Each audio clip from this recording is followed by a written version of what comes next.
जय हिंद दोस्तों। चलो आज शुरू करते हैं दैनिक जागरण की बड़ी खबरों की तरफ रुख करते हैं। आज जितनी भी बड़ी खबरें उन सभी को देखेंगे।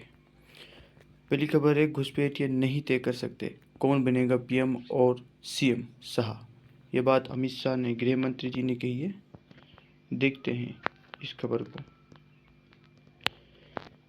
एसआईआर के खिलाफ विश्व के कड़े तेवर के बावजूद गृह मंत्री अमित शाह ने साफ कर दिया कि घुसपैठ को देश का प्रधानमंत्री और राज्य का मुख्यमंत्री तय करने नहीं देंगे। ठीक है, मुख्यमंत्री तय करने नहीं देंगे। दैनिक जागरण के पूर्व प्रधान संपादक नरेंद्र मोहन की स्मृति में आयोजित विख्यात में घुसपैठ जनसंख्या परिवर्तन और लोकतंत्र विषय पर अपने संबोधन में शाह ने घुसपैठियों को पहचान कर मतदाता सूची से उनका नाम डिलीट करने और अंततः उन्हें रिपोर्ट करने के प्रति सरकार की प्रतिबद्धता जताई। अगली खबर की तरफ करते हैं।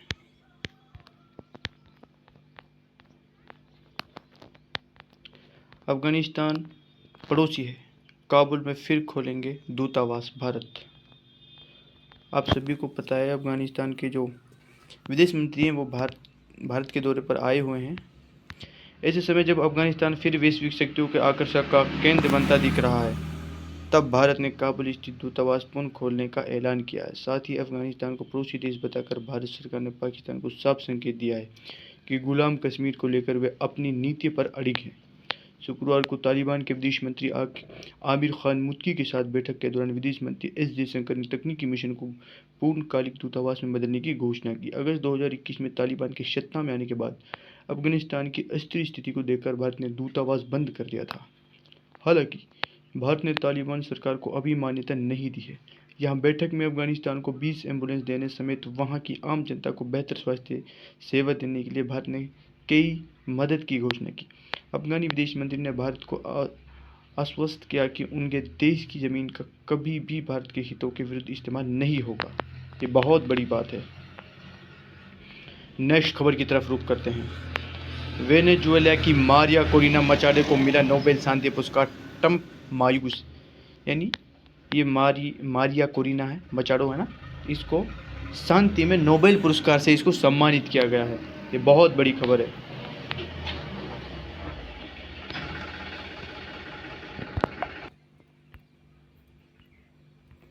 मैदानी ही नहीं, पर्वतीय राज्यों में भी नदियां हो रही प्रदूषित।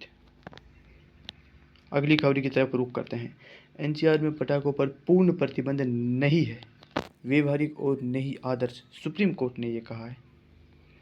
ठीक है, दीपावली से कुछ दिन पहले सुप्रीम कोर्ट ने शुक्रवार को कहा कि एनसीआर में पटाखे चलाने पर पूर्ण प्रतिबंध है, न तो व्यवहारिक और न ही आदर्श। प्रतिबंध में ढील देने का संकेत देते हुए शीर्ष अदालत ने कहा कि ऐसे प्रतिबंधों का अक्सर उल्लंघन होता है, लिहाजा इसमें न्याय संगत संतुलन की आवश्यक है। प्रधान न्यायाधीश बी आर गवई और जस्टिस के चंद्र की पीठ ने इसके साथ ही एनसीआर में हरित पटाखों के निर्माण और बिक्री की अनुमति मांगने वाली कई याचिकाओं पर अपना फैसला सुरक्षित रख लिया है। केंद्र और एनसीआर के राज्यों की ओर से पेश सॉलिसिटर जनरल तुषार मेहता ने पूर्ण प्रतिबंध हटाने की मांग करते हुए जोरदार दलीलें दी। कहा कि बच्चों को दीपावली और अन्य त्योहारों पर बिना किसी समय सीमा के पटाखे चलाने की अनुमति दी जानी चाहिए। एनसीआर में 2018 से लागू पूर्ण प्रतिबंध पर सवाल उठाते हुए पीठ ने अधिकारियों व अन्य वकीलों से पूछा कि क्या इस प्रतिबंध से वायु गुणवत्ता सूचकांक एक्यूआई में कोई ठोस बदलाव या कमी आई है।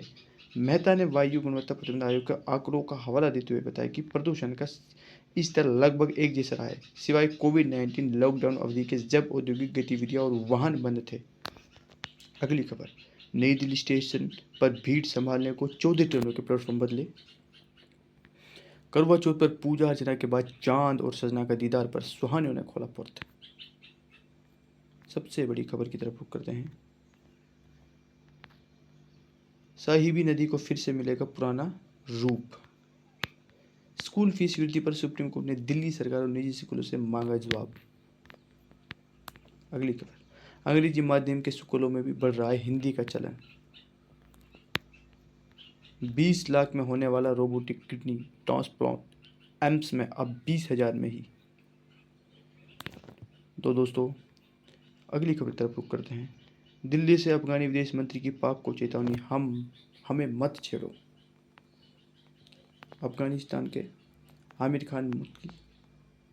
अफगानिस्तान के विदेश मंत्री आमिर खान मुत्की ने नई दिल्ली से पाकिस्तान को चेतावनी दी है कि वे अफगानी लोगों को हौसलों को आजमाने की कोशिश न करें और न ही उसे छेड़ें। अगर कोई शक है तो इस बारे में अमेरिका, ब्रिटेन और नाटो से पूछ लेना चाहिए। मुत्तकी ने शुक्रवार को भारत स्थित अफगानी दूतावास में आयोजित एक प्रेस वार्ता में ये बात तब कही जब उनसे एक दिन पहले अफगानिस्तान के कुछ हिस्सों पर पाकिस्तान सेना की तरफ से किए गए हमले के बारे में पूछा गया। अफगानिस्तान के विदेश मंत्री के इस बयान से पहले वहां के रक्षा मंत्रालय की तरफ से जारी एक बयान में पाकिस्तान की तरफ से कई हिस्सों में मिसाइलें दागने की निंदा की गई और इसे अफगानिस्तान की संप्रभुता पर हमला करार दिया। तो दोस्तों, आज की जो बड़ी खबर थी वो हमने समाप्त कर ली है। आप सभी कमेंट में ज़रूर बताएं कि आपके लिए कितना यूज़फुल दैनिक जागरण रहता है।